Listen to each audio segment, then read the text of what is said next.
Speaker, the Eurozone has been facing crisis since 2009 when Greece credit rated downgraded. 2010, the government announced 2 rounds of austerity measures. 2011, 2012, 2013, up to now. We have seen that and concluded that ultimately social and economic harms are too much for us to continue. But moreover, no policy has been working in Greece. Bailouts, austerity measures, and continuation of violent protests has been leading to an unreversible situation.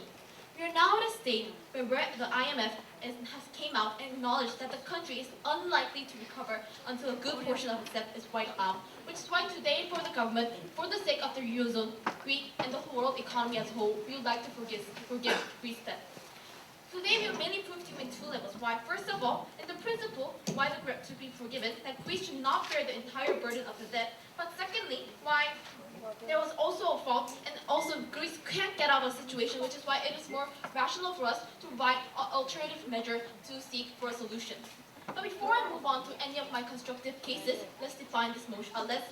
Let's define this motion. We define debt relief of existing debt that we're going to forgive over 50%, and we don't think that today the government has the burden to prove what exactly the mechanism should be, because the point is that this has already been done, so European nations, when this motion passes, will be able to reach a rational conclusion of how they will rationally give and pursue a solution for Greece. But second of all, we're going to require a calibration of debt owed to no thank you to other countries, so that these things need to be worked out by EU. And having that done, let's directly move on to our first case. We see that Greece should not bear the entire burden of the debt in principle level. Why? First of all, there is a historical precedent of allowing debt release, but in the case of Poland, accrued external debt of 57% of the GDP by the time was released after the communist system has collapsed. Majority of the debt, 33 billion, being owed to Western governments, all agreed in 1991 to forgive the half the Poland's debt to the West. Also by Germany itself, historically, Germany is biggest debt transgressor with restructuring in 1924, 1929, 1932, 1953. Total debt forgiveness during this was 280% of GDP. Greece debt roughly 175%. Which is why, but moreover, we're moving on to a second point why this is not naturally inherently Greece's fault. We think that there was a structural problem within the Eurozone that culminated to Greece's debt. For example, there were a lack of strategies to check up for Greece's missed faults. Even if countries were potentially at fault, we see that from this, not only that there was precedent, but also it's not entirely Greece's fault. Why? Because there are structural problems. Adoption of euro led to many countries of different creditworthiness receiving similar and very low interest rates for their bonds and private credits during the years of preceding crisis. This basically led to lenders felt that Eurozone countries were backed up by strong countries like Germany and Greece, Germany and France, so they didn't really need to worry about creditworthiness or stability of any country that we see from Greece's crisis. But this is why these certain irrational expectations that even if Greece fails, even if Italy fails, countries like Germany, France will back up with finance why there is no problem, why there will be no problem in the solution. But moreover, we see that also thought that a common currency will lead countries to repay in a full real value. As a result, creditors in countries led to which spurred private and government spending and led to an economic boom. But secondly, how did this actually affect Greece? We see that a country like Greece, before the euro, had to offer a high interest rate to attract investment. Now, after Greece's Eurozone was accepted, they were able to borrow it more cheaply. Likewise, private sector borrowing costs in these countries fell drastically towards German levels. Greater private sectors and government debts were now relieved, and these low interest rates led to bubbles, for example in the case of Spain and Ireland, when they had to suffer from housing bubbles. But thirdly, we see that there was also overall poor governance in Eurozone, because in the countries like Greece, Portugal, Italy, Ireland, Greece, and Spain, they used their money to buy stuff from each other. These inflated the value of assets within the nations, causing speculative bubbles in the property market. But moreover, low interest rates to encourage growth in Germany in the beginning was what led to this crisis of Greece, which is why we say that this cannot be solely blamed to Greece in the first place. And moreover, this nicely moves on to our second argument about why Greece cannot get out of this situation, and in the rational terms, it is more clever of us to forgive Greece debt for the better sake of all entities. Why? First of all, we see that Greece Eurozone lacked a physical union and it lost an independent monetary policy and independent monetary policy, but moreover, the European Central Bank had a bad monetary policy to start from. Countries from vastly different economic backgrounds shoved into one group, preventing them from moderating their own currency. Countries that can't trade in euros in order to pay creditors had to eliminate their risk of default. Also, they couldn't devalue currency to make their export cheaper, which is one of the most credits that a sovereign country has in order to control their economic circumstances. Which is why I said that it was difficult for them to have quick and unified response, which was what led to one of the crises of Greece. But moreover, even if there was a fiscal union, we see that there were 18 countries to start from, where there were too many nations to have efficient decision making in the process. So from the start, the structural inefficiencies of the Eurozone was what led to Greece's crisis. And secondly, we see that the quickest way to alleviate social harm is proposed towards our motion. Why? Because history shows us two ways for an indebted state to leave debt. First of all, the British Empire in 19th century after expensive wars with Napoleon. This is one of the slow methods that is being recommended to Greece with Napoleon, to Greece, because the empire repaid its debt through strictly budgetary discipline, worked out that took extremely long, and for hundreds of years, British gave up 2 and 3% of the economy to repay debts, which was more than they spent on schools and education. And that shouldn't happen today. Second method is much faster. Germany proved it in the 20th century, and this method imparted inflation, special tax on private wealth, and debt relief, which is our motion. After war ended, Germany's debt amounted to over 200% of its GDP. 60% of its German foreign was cancelled, and its internal debts were restructured. But finally, we see that we cannot demand new generations to pay for decades of mistakes of the parents. We already proved to you why the mistakes of the crisis of Greece was not inherently the fault of Greece, but moreover, it was a structural problem within the Eurozone that has been continuing from decades and decades. And simply because this policy has been proven to be in a status quo, this cannot lead to a rational conclusion that the current generation and the future generation has to burden all the past fallacies and structurally impeding their future competitiveness for growth. So we think that in order for Greece to look ahead and in order to stabilize the European economy and think of the world economy as a whole, we think that it is a more rational solution with this House to forgive Greece's debt, which is why today the proposition proposes a motion. Thank you.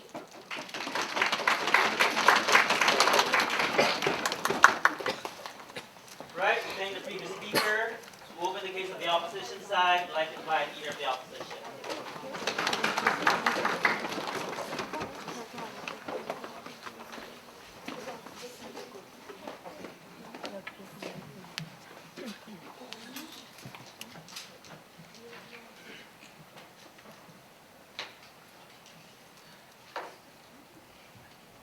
Ladies and gentlemen, side proposition gives you a bunch of pessimistic and negative stances and data, and then they tell us that Greece is in a abysmal state. We tell you that's not the case. They tell you these kind of statistics, which makes you somehow feel as Greece can never revive. But the problem is we see positive stances coming out of recent data. We see that Greece is doing particularly well in keeping out with their debt problems, keeping out with their interest problems. We see that they're actually doing pretty well. When that's the case, when Greece is no longer abysmal, why should we be looking at old data which proves that Greece is actually pretty doing well? We want to tell you that when Greece is doing well, we have to keep up with it and keep up with our methods which we're doing actually well.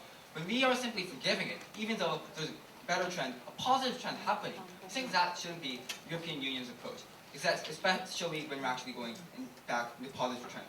Mr. Speaker, let's look at what their case was. They told us a bunch of pessimistic cases, and historical precedents. They told us how these kind of things won't be happening.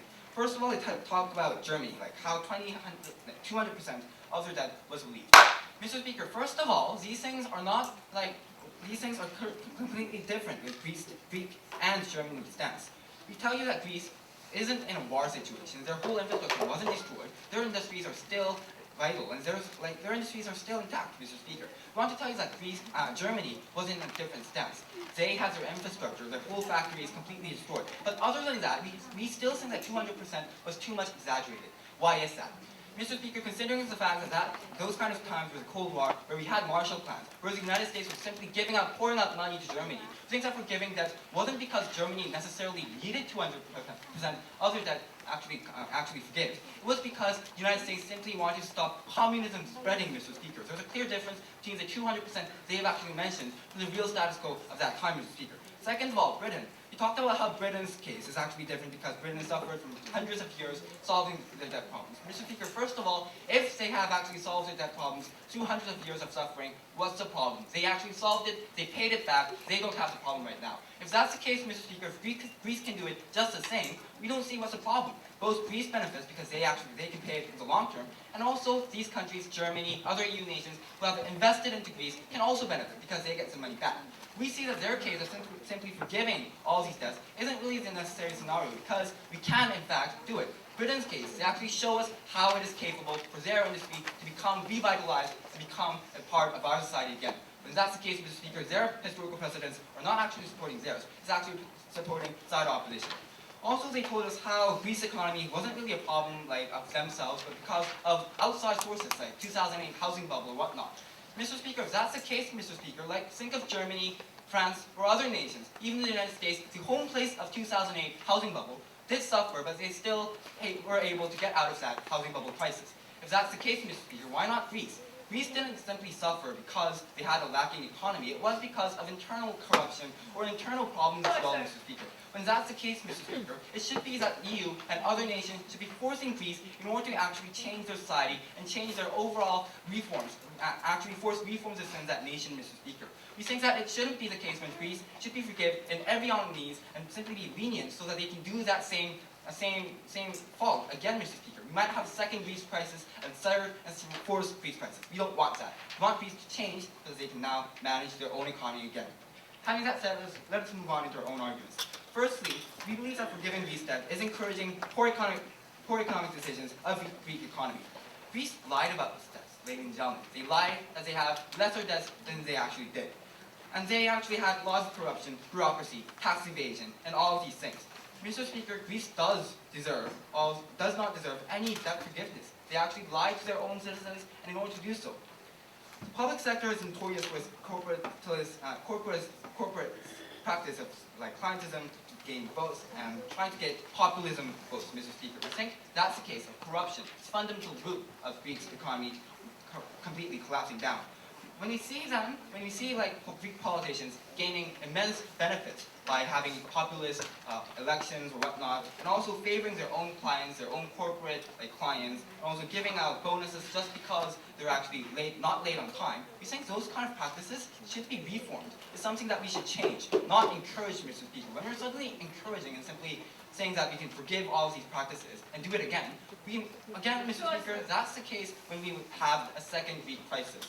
Also, equally fallacious is it believes that the economy has been stunted by corporate practices. Keynesian tools can hammer the economy back into shape. As history shows, including Greece, the resort to fiscal stimulus is ultimately ineffective at best, and it may even add to the difficulties. We think that these kind of things actually show that thus no amount of debt restructuring, even debt forgiveness, will help Greece achieve real prosperity.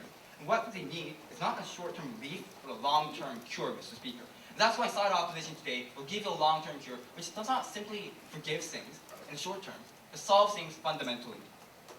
Now let us move on to the second argument, why this encourages the misguidance of populism, of Greek populace in approaching financial crisis.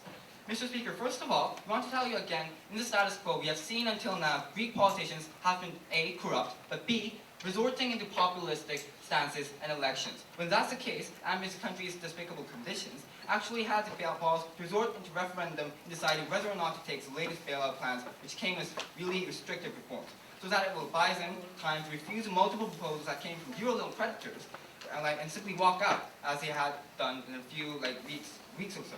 Creditors were heavily punished, almost defaulted. So in the end, said yes, anyways, because they don't have a real choice. What we see here is that Greek economy is simply trying to bully their creditors. Euro governments within the Eurozone and individual households which have invested within the Greek economy. We think it's not simply a problem of governments investing in it, it's also a problem of these kind of people, individual people, who are actually invested into it, and also are the creditors in this case. Also, Mr. Speaker, we would like to say that this will encourage EU nations from loaning funds to nations in financial crisis. When we see already restructured debts in 2011 and 2012, the Eurozone firmly said no more debt relief. We actually had that confirmation coming up. But still, there's no actual reforms until the loans they gave established a procedure that the Eurozone is open to debt relief, and dangerous trend the like of PIGS nations, Mr. Speaker, including Ireland or Spain. Third, we believe that all these things actually make people reluctant to invest and also give credits, give money to those nations that really need investments, Mr. Speaker. Greece does need investments, but now if we suddenly forgive them, we know that we might also require another bailout or another kind of system like this. Mr. Speaker, the reason why we do not invest much in Argentina is because Argentina has a past precedent of their government saying they're completely bankrupt. That's why we do not invest in Argentina.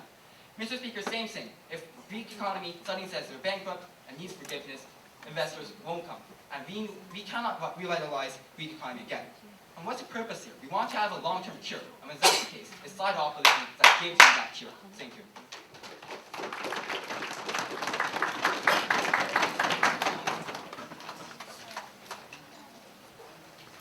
Right, then the previous to continue the case on the government side, we'd like to invite the Deputy Prime Minister.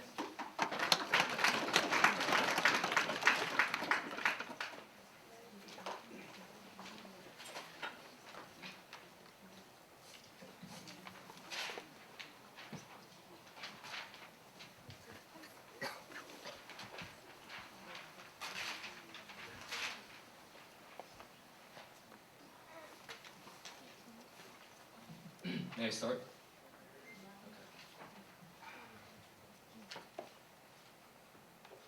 Now, the world that side opposition proposes on into this debate sounds like a dream, right?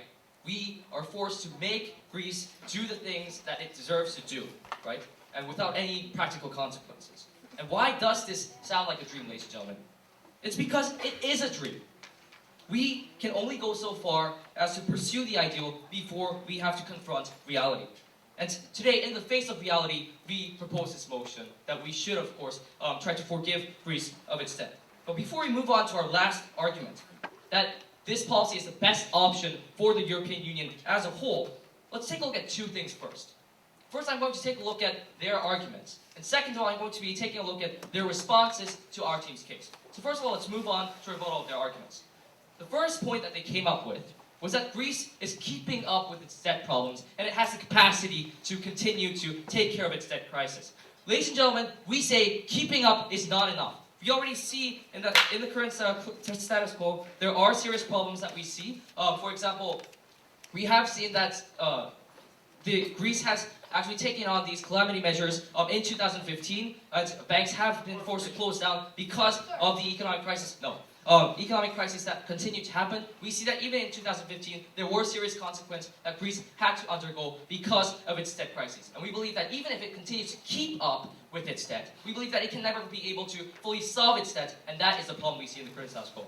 Secondly, they told us that Greece's industries are still intact, and therefore they are very different from the cases of Germany, right? Where the US government actually forgave Germany of its debt, not because Germany couldn't solve its debt crisis, but because it wanted to spread the ideal of capitalism and democracy.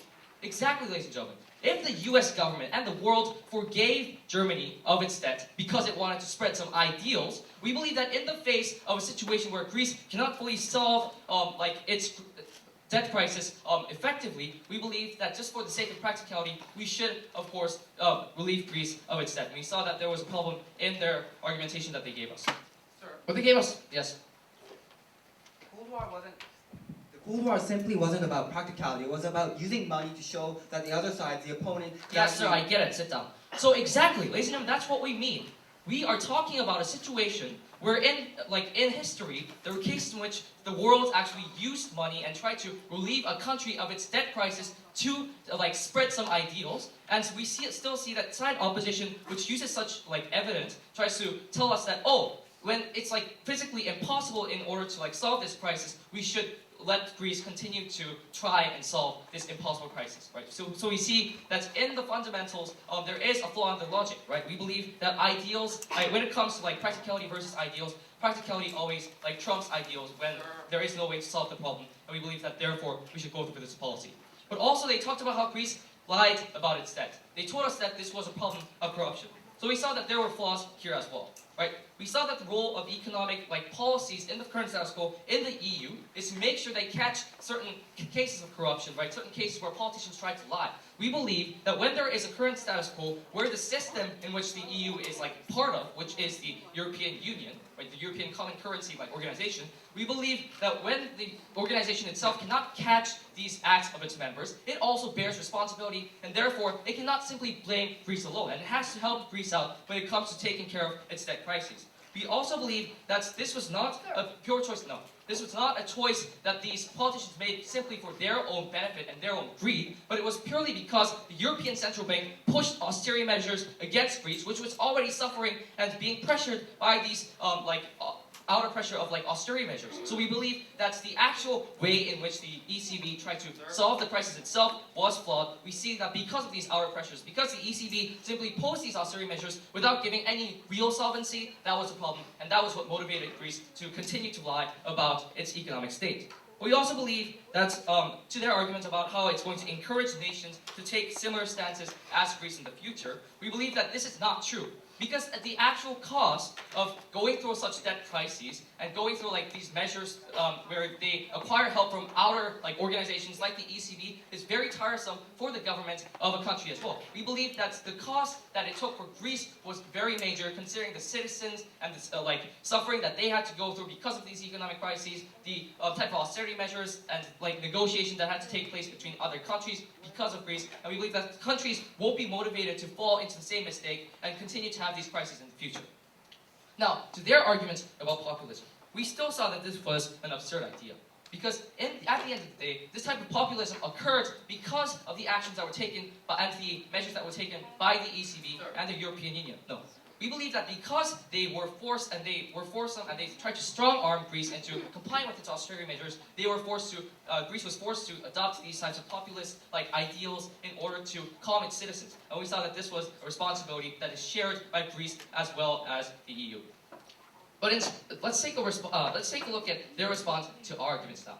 So they told us these historical precedents of U.S. and Germany and France, but we see that because so far Greece has failed to solve its problems with its debt, even after this amount of time has passed. We believe that the severity of the problem is much more stronger than compared to these precedents that we talked about, and therefore we should still go with our policy about their idea of how they blamed internal corruption. We still believe that this was responsibility of the ECB and the EU as well, and it's a collective guilt that they have to take care of here.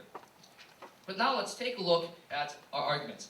Now, ladies and gentlemen, we see that in the current status quo, actually relieving Greece of its debt is the best possible solution for Greece. Why is this so? We see that Greece is an interlocked type of we see that the EU is an interlocked type of organization. We see that because Greece uses a common currency with its EU members, we see that because of this, if we start to force Greece to actually pay back its debt and do something that they really can't and force them into a greater degree of economic crisis, the actual effects are going to be seen and impact other countries and other members within the EU as well. Because if Greece does poorly in its economic crisis and in its financial state, then the actual value of the EU currency is affected, and this effect goes and spreads throughout the EU and affects other countries as well. And we see that other countries are innocent third parties are also harmed. And we also believe that if we suddenly ask the EU to actually pay back its debt and take care of its debt crisis, like our first speaker has talked about, Greece will ultimately choose to leave the EU, and this will actually result in further detrimental effect to the rest of the European organization, as well as the ECB. And we see that the other countries of the EU are affected. So it's not just a problem of the Greece country itself, like our first speaker has told you today, but it's also a problem of the EU. And if we want to actually solve this problem, we will have to take collective responses. And the first collective response is to relieve Greece of its debt. And because of these reasons, please vote for side opposition government. Thank you.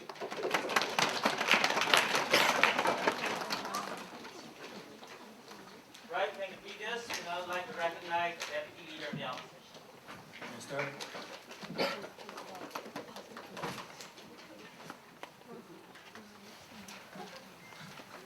We think when the Deputy Prime Minister says that Greece getting rid of its debt is a dream, we think that dreams come true, and that it's happened in the past.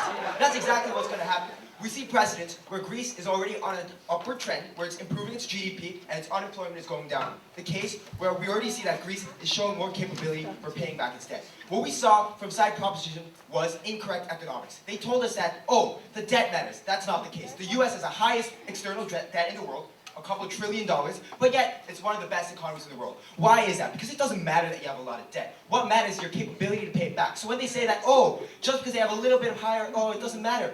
Yes, it does, because it shows us a trend that they're capable of paying back that debt. So what we saw from side proposition was like a 21-year-old on his birthday. Bad, incorrect decisions. And what we saw from this was clearly that they told us that Greece will never be able to recover without ever even looking at the financial stats. What we told you, on the other hand, was that these financial stats actually show us that Greece is capable of paying back its debt. Let's look at what we told you. First of all, they said that they're going to forgive over 50%, and they give us the example of Germany, of how it was forgiven 200%.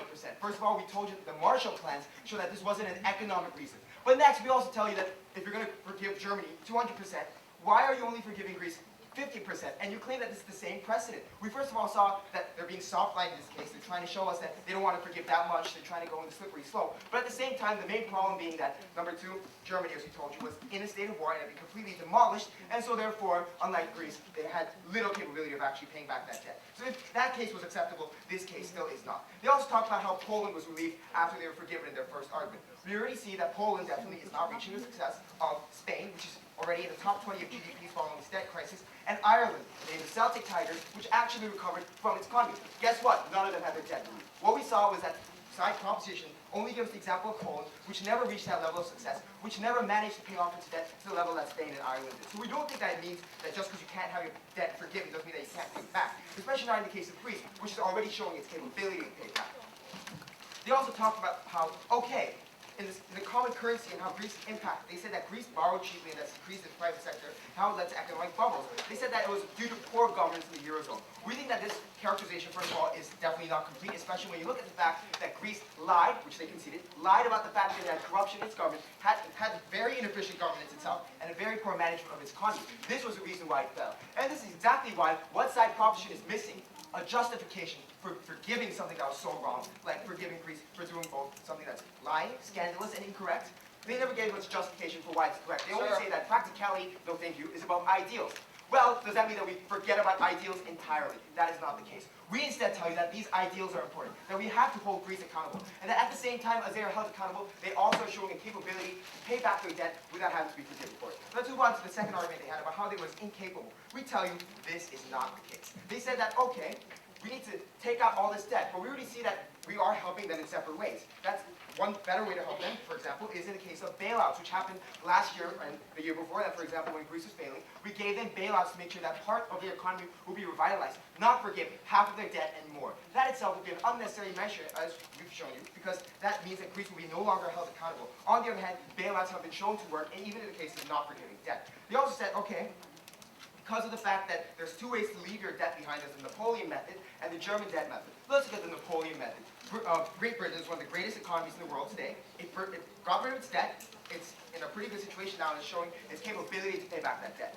Same with Germany. As we told you, the nation was destroyed by war, so it's a different case. But at the same time, Germany is one of the strongest economies in the EU. In fact, it's helping Greece pay off its debt. So if we look at this case, we already see that the justifications they give us don't exist, and the practicality arguments they give us don't exist as well. Then let's move on to why it's bad to force the new generation, according to the third argument, to pay off this debt. Extremely weak in admitting that, first of all, debt always is a collective fault, and that the nation together must be collective. Regardless of whether you're 25 or 86, your country must help and work together to pay off that debt. But additionally, they always forget that not paying off the debt means that the harms of, for example, less credibility also apply to the younger people. If you're 25 and you don't pay off that debt, when you're 45, no one will loan Greece money anymore because they are no longer trustworthy, as is in the precedent. They also say this is the best option because the EU's national currency being common currency. They say if we force Greece to pay, for example, there will be great impacts on other nations. They forget that there are greater impacts on, first, the nations that owe Greece money not being able to get it back. And two, also the impacts on similar nations to Greece that will no longer be able to get debt because people simply don't trust the nations anymore when they borrow money, for example. If Greece is going to do this, why won't Romania do the same? The same arguments will apply, and other EU nations will be harmed. Their policy is one that harms every EU nation, and Greece as well. They also claim that there will be some sort of causation by not forgiving debt that will lead to every EU nation being harmed as the Greece market crashes. We first saw there was an extremely slippery slope. They simply asserted that this would happen. They never provided proper logical justification. But we believe that by providing bailouts consistently when Greece is at its lowest, and we believe that Greece is no longer going to be at its lowest, as it is slowly showing a trend and a capability to pay off its debt, then we can solve the problem without having to forgive its debt and while helping them as well. So this slippery slope will never be achieved. Let's move on to the extensions of our own arguments and our final case that we have to provide to you today. Let's first move on to provide Greece has actually the capability now, but under this policy that proposition has provided, they will no longer have any financial capital to stimulate the economy. Because as I told you, once you're no longer viewed as a credible country and your credit rating falls, it is unlikely that they'll be able to get it back so they can attract more economic investment from foreign investors or companies. Basic trust between business and investors outside between Greece has collapsed, and debt relief cannot attract more investors when the biggest industries are going to become dysfunctional under their policy. It is essential to get trust and credit back. And that does not mean that we should forgive Greece for its debt, because that is one way to lose your credit. Instead, structural reform under the austerity measures, which is working in the status quo, is the only measure to get these investments back. If not, it will only be a repetition of our mistakes in Greece. Finally, on the argument they gave us, for example, about how, it's going to lead to more extremism under the German case, we see that the opposite will happen. They say that, populism happens because of what we did in Greece. Well, let's see what happens if we forgive their debt. What's going to happen is that populism will now be justified. As soon as the bailout plan came out, the Greek Radical Political Party was elected into parliament, and this means that forgiveness will legitimize it. Why is that? Because this party will claim that the way to solve the debt problem is not through the hard work, but through the outcry that they are suffering, by placing scapegoats on other EU nations, by labeling Germans as enemies, even though it's Germany that's actually helping them pay their debt back. So what will happen is that Greece will lose incentive to change the political momentum, which is harmful for them. Because now they think, no debt to pay back. What's the problem? There is a problem for Greece, even in that situation, that they will no longer be willing to work harder when hard work is necessary. It is critical now that we do not forget this debt, because they are in the right direction with austerity and less policies with populism. To only strengthen this will worsen the Greek economy and Greek policy. We shouldn't lose this opportunity by legitimizing populism. By not giving Greece the opportunity to pay back its debt, when we clearly see that it has the capability to do, by not giving Greece an opportunity to prove itself, by not giving Greece the credit it needs to revitalize its economy. Ladies and gentlemen, side proposition is giving us a policy that poisons the EU, that poisons this debate, that poisons Greece. For all these reasons, we strongly oppose.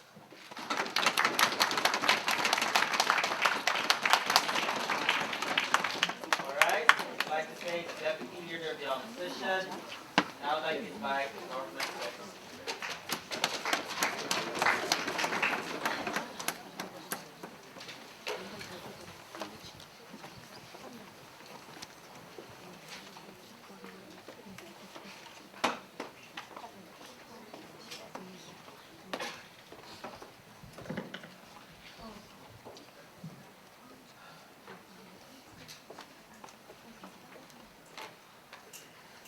Ladies and gentlemen, I'm very honored to speak in the grand finals of this prestigious tournament. But I wouldn't be honored if I were voting for Germany.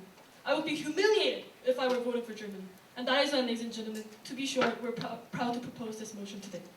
Now, for this debate, I found two clashes. The first clash, is it Greece's fault? Second clash, would forgiving Greece help global economy? So, let's quickly move on to my first clash, if it is the Greece's fault. Now, ladies and gentlemen, we've clearly heard from the opposition today with lots of statistics of how different examples of Germany or the United States or like Spain or Italy doesn't fit with the example of Greece. So let's look over it. First of all, the similarities of all the examples that they gave us today, that it was a win-win situation between the creditor and the person with the debt. However, ladies and gentlemen, they told us today that the bubble crisis that America got through, that they eventually overcame it and they revived their economy. And that is why, ladies and gentlemen, we shouldn't forgive Greece. I want to point out that to overcome that crisis, we had the biggest historical bailout. Obama had to give out $80 million in order to bail out all the financial companies that were falling down, because the United States were too big to fail. We say this example actually shows that Greece, in this case, is too big to fail. And in this case, it shows that we must forgive Greece, because even America had to bail out all the financial sector in order to overcome that financial crisis in that case. So ladies and gentlemen, we say their example about America doesn't stand. And also, they told us today that the Marshall Plan was there to teach and proliferate capitalism theory in the status quo. Exactly. In this case, we want to proliferate another theory. We want to proliferate another theory that actually you should not bully other countries. We want to teach that Germany or France, the powerhouses, should not bully Greece anymore. Now, Greece, in this case of Eurozone, they had structural problems inside the Eurozone. Greece is not a country that is as competitive as other nations in the northern European countries. So we see here is that even if Greece was inside the Eurozone, they couldn't really have substantial benefit from them.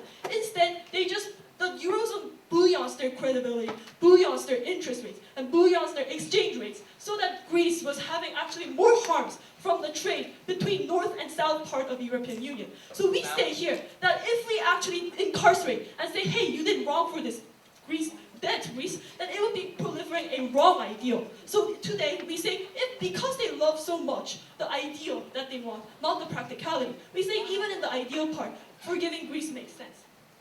So they told us today that because if we forgive that, we would see more populism. And they told us today that the political sector will lose its momentum to renovate itself. First answer, we've already told you today that populism is not the cause of debt. It is the result of debt. It is the result because, I think that the political sector has lost its momentum to renovate itself because it has seen that political sector has no power. Greece has received two very severe austerity measures from the Eurozone countries. And under that circumstance, Greece lost the sovereignty for physical rights or any monetary policies that they could do to actually renovate the situation inside themselves.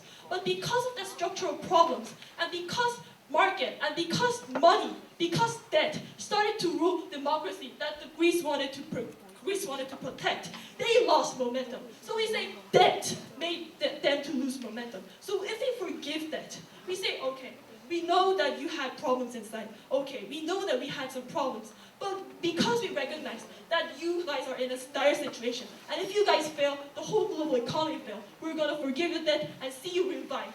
And if you come back to the global economy as a more competitive country, and we think that is a better thing for Eurozone itself. So, what is the ideal of Eurozone that they're protecting today?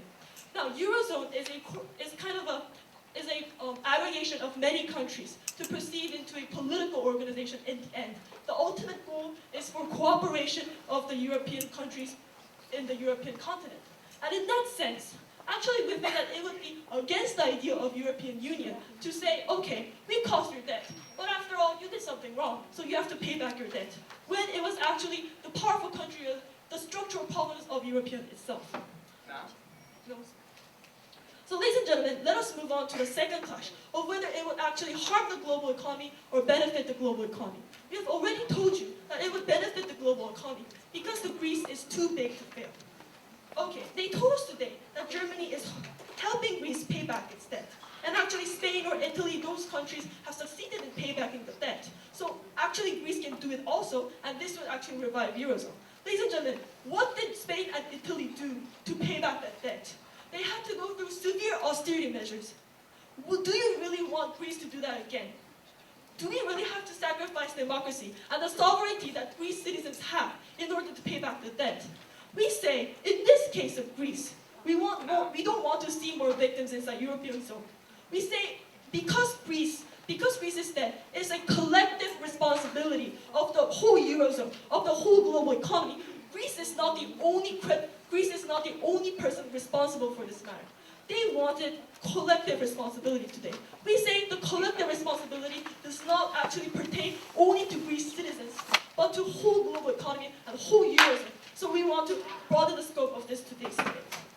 And also, they told us today, if we start to bail out, or if we start to forgive these countries in debt, investors will no longer invest in where they really want. Ladies and gentlemen, investors do not want to invest when countries are buoyancing interest rates and buoyancing exchange rates. We say that is more dangerous than simply forgiving Greece. We say that if that structural problem is not resolved, and if we don't do that, that is the biggest problem to global finance sector. And also, they told us today that actually because the Greece lied to the debtors and lied to global economy, they have to be responsible for that lie. Ladies and gentlemen, who would not lie?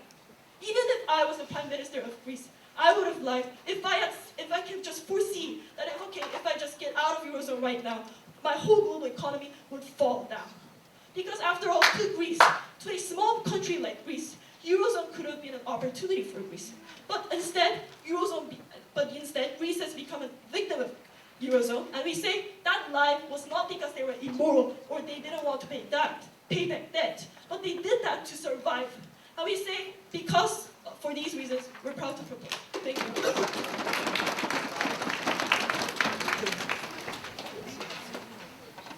Right, going to be the speaker. We'd like to invite now opposition with.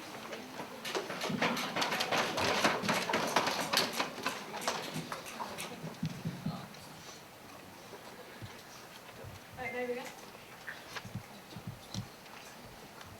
Ladies and gentlemen, and the most honorable adjudicators, whoever has to pay Greece's debt back today has a lot of countries to pay back to. Because under their standard of a weak Eurozone itself, then all the weak countries of the Eurozone have to be paid back, right? But is that what they will do? Is that what we will do? No. So why should Greece be forgiven? Because they were corrupt? Because they exaggerated and they lied? Because they lied? No. We don't forgive countries that obviously had a bad problem, whether it was within their structure, within their government policies, or whatnot. We make sure they go through structural reform, and they can naturally change by themselves in order to increase their independence. But that's not what they try to do. They focus on short term, but this short term is never going to last. Now on this point, let me go directly into my three classes. First of all, justification. Second of all, what is best for society, right? But last of all, a solution. Now first of all, justification. I have 2 points under justification for you today. First of all, A, necessity. And second of all, cause. Now under necessity, they try to tell you that Greece has like a huge unpayable debt and Greece is going to die any second. That's not the case. Let's take a look at reality, right? The reason why Greece is not even becoming a highlight part of the news anymore is because it is slowly reviving its economy, right? The fact is that they say this trend is not important. It's the money that's important. We tell you no. We tell you if you're looking at the money, it's America that has the #1 crisis, #1 amount of debt. But the fact is, this trend is important because this trend proves that they have the capacity to slowly pay back their debt, and this is exactly what they're doing. And this is exactly why, no, it is not necessary. But second of all, they try to give you some type of historical justification, right? They tell you, no, but there are other places like Poland and Germany. We think that these are just irrelevant. Why? Because as we continue to tell you, Poland and especially Germany had no left facilities, especially Germany in their case of war. But second of all, those examples were for when the country itself collapsed completely, right? When it had no other measure, right? We think that that's not the case for Germany. The country of Germany is not, or the country of Greece, is not collapsing entirely. And that's exactly why we think that there is no necessity in the first place. But let's move on to our second point, under justification of cause, right? The factor of why Greece is, apparently, according to them, doing badly, right? They told you, first of all, that it's a problem of currency and overinvestment. We say that if there was overinvestment things due to higher economic values or higher economic investment values such as Germany or other stronger countries, if there was overinvestment, then that's not a problem because you're supposed to use that investment that you gain for the better of your country. But did Greece do that? No, what Greece did was not use that investment for the country and well-being of their own like other weaker countries did, but they used that investment to be corrupt, to use or manage welfare policies that they knew they were not going to be able to handle. And why did they know this? Because they lied. So we know that they knew that they did not have the capability, but they still did it. And that's the problem. It's not a problem of overinvestment. Overinvestment is not a bad thing. But what did we tell you? Oh, and second of all, if it was just overinvestment that was the problem, then all weak countries of the Eurozone should also have a terrible crisis right now, right? And all of them should be getting the forgiveness of debt, right? But that's not what we're going to do. And that in itself proves why it is not a problem of a structure of Euro. But second of all, what did we try to tell you? The cause was not the Eurozone. The cause was not a common currency. The cause was corruption and bad management. To this we only got one response. They say, but the EU has a fault too, right? The EU was bad and they didn't manage it. We think that, first of all, not really. We think that EU does not have complete 100% like an eagle eye over every single policy that the government does, right? But second of all, even if it does, we think that that's exactly why it makes certain bailouts at certain points, right? We think that that in itself, what it's doing in the status quo in itself is enough. We don't think that you have to go and forgive every 50% of Greece's debt. We think that that is way too much. Now this is exactly why we think that there is no existing justification on their side, but yes, existing justification on our side to continue with the status quo, right? Let's move on to the second part. What is best for society? Because we told you two things that is best for Greece that have, let me review this, never been rebutted to. We told you about the long-term investment. There will be no credibility. Why? Look at Argentina. Not a lot of people invest in Argentina because of this exact same problem. It wasn't them that they went through, it wasn't Greece that's going to go through a structural reform and change and be better, right? It's just going to be getting bailouts and bailouts. So who knows when this will happen again? So, no credibility, right? And that's exactly why a long-term investment will falter. The second of all, they never rebutted to motivation either. We told you when citizens work hard to motivate, or when citizens work hard, to improve their country, they do it because they know there's debt that they have to solve. But if there's no longer that problem of debt, then why would they be motivated to work so hard, right? No. We also told you that, and that has also never been rebutted to. We also told you that you're encouraging populist measures. Even if you're corrupt and exaggerated and lied, it's okay, because we're going to bail you out if you have a problem, right? No, that shouldn't have happened. But what did they try to tell you? They tried to tell you that it's going to be bad for the rest of the countries because debt responsibility will spread elsewhere if the Greek economy does not revive. First of all, they never proved any sort of link as to why the Greek economy faltering will harm the euro as a whole. But second of all, even if that is true, let's assume that it's true. We think that that's not the case in the status quo because as we continue to tell you, it's reviving. But last of all, we already differentiated the two. We think that collective responsibility means everyone should bail out, everyone should pay back the debt. It shouldn't be no one paying back the debt, right? We think that there's a difference between bailouts and forgiving completely because what's happening in the status quo is that willing countries can buy in certain types of debt, and that's exactly what happens when Greece is at its lowest point, right? As our second speaker told you. But that's not the same as forgiving collectively their entire debt and making sure that Greece can go back to their populist ways, and that's not what we want. But last of all, solutions. We think that this is important because even if there was no justification, even if it was bad for society, if it could be a problem or a problem solution, we think that maybe it could work. But their final grasp onto their case on solution does not stand either. And let me prove to you why during our last class. We tell you that their solution is completely short-term focused, right? When you bail something out, it is completely short-term. Why? Their last speaker came up here and told you about it is the structure that is a problem. The structure is such a big, fat problem. And if that is the case, we need a big, fat structural reform. We don't need to leave that structure in place, that so-called problematic structure that they already conceded to in place, and just use a band-aid measure to cover up their so-called problem, right? That's exactly what we've been trying to tell you. Look at our solution of going with the status quo because the status quo is doing fine. We say, out of order, we say structural reform is what's going well. Structural reform is needed for the status quo, for the long-term betterment of Greece. So we think that if the currency, if the industry, if the exchange rate that they talk about was such a problem, then you need to solve it before it happens again under your band-aid policy. And that's exactly why we are extremely proud to oppose this motion. Thank you. Right, thank the previous speaker. Those are the case of the opposition side.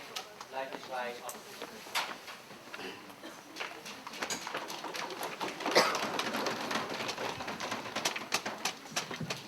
Start. Suppose you're in a court of law and a prisoner looks especially remorseful. He looks like he's going to do his job right next time. Does that mean that society lets him go free and that he's no longer guilty?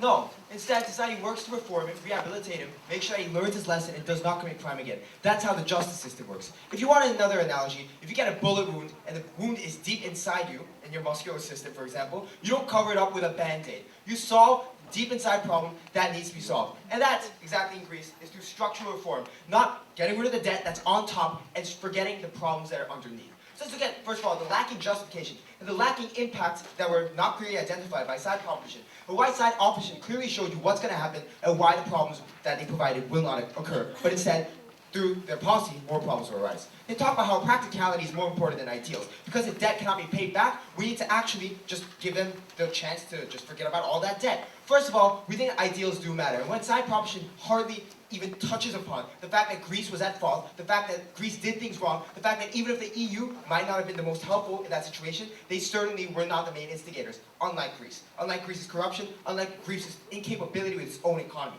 So in that case, we think that, yes, we do need to look at both factors. And so when it comes to ideals, we see that we clearly won. They said that, oh, this will teach other countries not to bully Greece. First of all, we think it was Greece that was at fault. And when it comes to Germany and France giving back the money, their bailouts were rather generous instead. But when it comes to this, they also are not engaging with the fact that it was Greece's fault, that they lied, that they were incapable. Something that both the DPM admitted to, but none of the proposition actually even talked about again, even though we reminded them several times. They also talked about who wouldn't lie. And they said that Greece isn't an evil country. We agree, sometimes good people do bad things too. And that's when we need to provide them with the right measures to make sure this doesn't happen again. Not showing them that, oh, it's okay, just don't do wrong things next time. That's the same idea that led to Germany committing another world war after we forgave them for World War I and the debts that they accumulated from it too. Let's move on to the argument of impacts. They talk about, first of all, how the precedents show that forgiving debt can work. No, the precedents show that forgiving debt does not work. The pigs nation, the British people, Poland, America, all these precedents show that debt can be forgiven without, or the debt can be get rid of without having to forgive a country of it. And in fact, when we forgave Poland for its debts, they weren't very successful. We also saw that Greece is on its rise, and we told you that what matters is not whether a country has debt or not, because very few countries in the world actually have zero debt. It's debt, but its capability and the trend that it shows in improving its economy to be able to pay it back. And we told you that this is happening. We also saw the argument about populism and radicalism. They said that, oh, these are the result of debt. Perhaps that's true, but when we forgive that, then it becomes justified. And that's just as wrong. Because we see that this will provide Greece no incentive for reform when the problem is deep. And we see that countries like, for example, North Korea never change when we give them food aid, never change when we forgive them for doing things like, oh, nuclear tests. And we see that when the new Greek party is fascist, extremist, and nationalist, we think that some scale of dangerous action can happen. And they will not cooperate with the EU anymore. We also see that there are problems in, for example, they're assertive on how the global economy is going to fail. They simply assert that, oh, Greece goes wrong, the EU will crash, the global economy will crash. That has not happened in a single case of when a country defaults. We don't think that this is going to happen again. They also talk about Greece, oh, we need to forgive Greece so that it's better off. They also forget that the EU, which they claim will be better off by forgiving Greece, will not be better off, especially when countries that need to borrow money will no longer be able to, as other borrowers see Greece as a precedent. Finally, we saw that they were trying to confuse bailouts and debt forgiving. We already told you that when it comes to bailouts, it's minor stimulus that's necessary when a country is at its lowest. And instead leads to harder work to pay off the debt. But what happens when you forgive the debt? There is no debt to pay off. It's completely removed, and that is very dangerous. We also see that when we talked about, for example, the ability to pay back, we clearly identified that the trend is going up. They simply told us, but there's debt, but there's debt, but there's debt. There is debt. We acknowledge that. The most important thing is that Greece has been able to pay off that debt. The most important thing is that they have failed to acknowledge any sort of alternative suggestions to why Greece needs its policy. Because the only argument they had was that Greece has debt, and that, oh, it's a large amount, they might not be able to pay it back. We saw that this hypothetical, assertive proposition side was incapable of its duty. And what happens when we have this policy?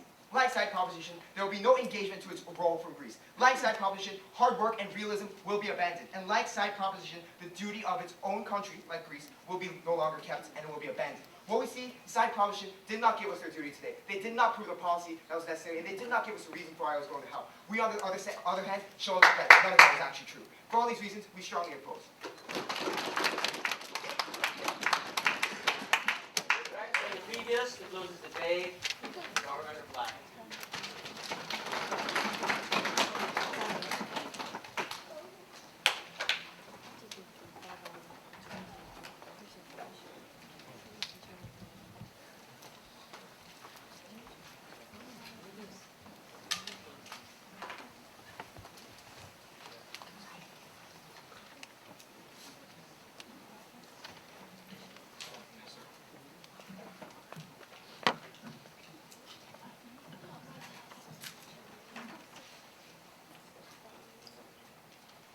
When you get a bullet wound, of course it's a good idea to dig it out of your body. But if that bullet is embedded deep inside your brain, inside your head, we believe that pulling it out will certainly kill you. And we believe that that's what we're seeing in the current status quo. That pulling this bullet called the Greece debt crisis is going to end up killing this person called the European Union. So let's take a look at some of the things that side opposition demanded of us today, right, in today's debate. Let's take a look at how we answered this and gave them what they wanted and what they needed to show that we had to go with this policy. First of all, they told us, give us a justification. So we gave them two justifications. First of all, about practicality. We've said that Greece, we've given it 7 years, we've given it 2 severe austerity measures, and we already see that even after all of these efforts, right, the unemployment rate within Greece has reached 60%. And we want to ask, exactly where does this power to recover from this type of crisis comes from?